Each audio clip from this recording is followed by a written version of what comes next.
Boa tarde, galera! Hoje está um dia bonito aqui no sul, bastante sol, muito bacana.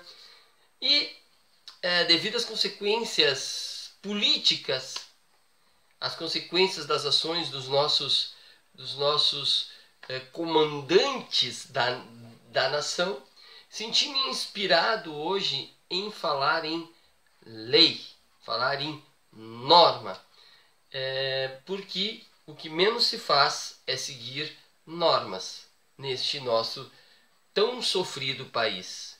Para isso eu fiquei imaginando a seguinte situação. Um herói. Vamos imaginar um herói que ele salva uma criança. Estava ele, a criança, num lugar onde não tinha mais ninguém. Essa criança caiu num lugar muito, muito perigoso. E ele se lança atrás dessa criança, sofre todos os perigos do mundo e consegue salvar essa criança. Esse é o típico herói. Por que ele é um herói? Eu o reconheço como um herói. Porque ele estava sozinho. Não havia holofotes, não havia cobrança. Ele estava sozinho. Ele, 100% livre, ele sentiu as emoções de ver a criança, sei lá, em perigo, caindo, se afogando, não sei.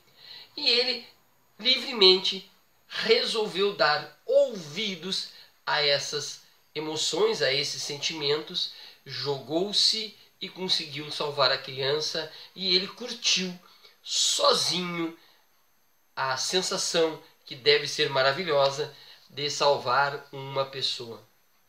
A sua fé, a sua crença na necessidade de salvar pessoas foi superior ao medo, foi superior, não sei, ao reconhecimento, foi superior ao reconhecimento da possibilidade de perder a sua própria vida. Esse é o típico herói. E insisto aqui, herói, porque tinha garantida a total liberdade de nada fazer. Quando eu digo total liberdade, é total liberdade externa. Porque essa criança, se viesse a falecer, ele não teria cobrança alguma, a não ser uma cobrança interna. Se eu pensar em liberdade externa, a ele eu concedi, no exemplo, liberdade em 100%. Se eu pensar em liberdade interna, aí é questionável. Do ponto de vista da filosofia, aí é questionável, porque os princípios que ele tem fé, os princípios em que ele deposita extremado valor, esses princípios, eles agiram de tal forma que o coagiram a ação, porque levou um segundo. A criança caindo e ele jogou-se. Então, esta fé, essa crença, essa disponibilidade para a ação dominou-lhe a racionalidade, dominou-lhe os instintos de vida e ele salvou esta criança para a alegria, né, da própria criança, dele mesmo. E vejamos agora, vou fazer um paralelo à lei. A lei. Quando a lei ela me obriga a não exceder a velocidade e eu não excedo a velocidade em função do pardal, em função, aqui no sul chama pardal, né? Ao radar, né? Que observa a velocidade dos carros, eu só não excedo porque existe a fiscalização. Portanto, eu obedeço ao limite de velocidade não por liberdade. Quanto maior a coação, menor a liberdade, maior a possibilidade de eu cumprir a norma. Muito bacana, muito interessante. É o cidadão que cumpre a velocidade naquele momento solitário, de madrugada, quando ele sabe que a estrada está absolutamente sem fiscalização e ele conduz o veículo em segurança. Este é o herói. O que eu estou querendo dizer com isso? A pergunta radical é: por que eu cumpro a lei? Por que eu cumpro a lei?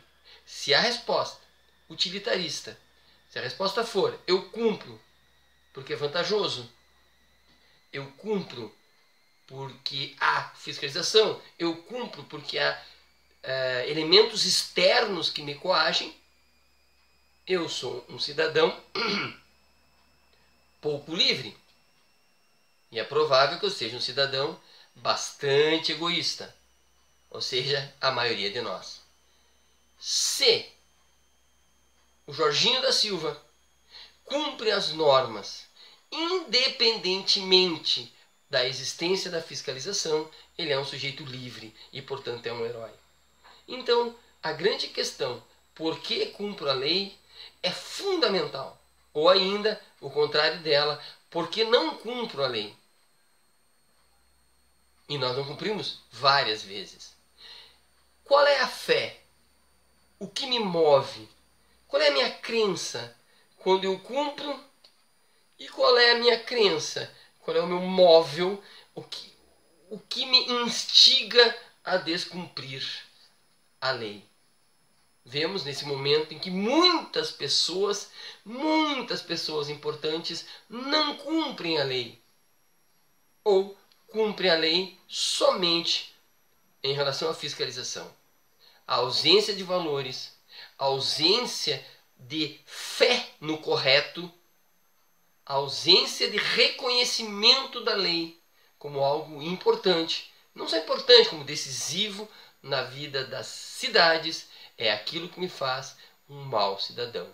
Se eu não tenho essa consciência, esta fé, esse desejo, eu só agirei em prol da lei se alguém me fiscalizar. E se eu só ajo quando sou fiscalizado, eu acabo sendo um sujeito que propaga a ideia de um Estado pesado, de um Estado grande, um Estado fiscalizador, um Estado seguro, no sentido de muita polícia, de muita lei, de muita cadeia, de muita coisa pesada, grilhões. Para o outro, né? Nunca para mim. Mas enfim, a ideia de um Estado pesado neste sentido. Por quê? Porque eu não tenho valores que me levem, que me motivem a ser um cidadão, a ser alguém motivado a viver em sociedade, em harmonia, fraterno. Portanto, fica aqui a pergunta: qual é a tua fé? Qual é o teu desejo? Quais são os teus valores? Se os teus valores não são cidadãos, se os teus valores não são em prol da vida em comunidade, infelizmente, tu estás optando por um Estado pesado, denso, cheio de normas, cheio de punição, cheio de fiscalização, cheio de grades por todos os lados. Se tu fores um sujeito de fé, um sujeito que tem fé em valores que levam a vida em sociedade, em comunidade, valores fraternos, tu poderás ser o sujeito que diz: não precisamos tanto de fiscalização, né? Porque nós, sozinhos, nos jogaríamos para salvar uma criança, salvar uma vida, sem que houvesse necessidade da fiscalização. Eu pagaria meus impostos sem necessidade de um fisco poderoso, cheio de instrumentos. Eu faria o que é necessário fazer, porque eu sei que é necessário, e a crença na necessidade do que eu tenho que fazer para o bem-estar de todos, é isso que me faz um bom cidadão. E é isso que está faltando no Planalto, é isso que está faltando em Brasília, mas também está faltando no nosso município, também está faltando aqui em casa, está faltando na tua casa, que é a fé nos valores civilizatórios. Um abraço e até a próxima.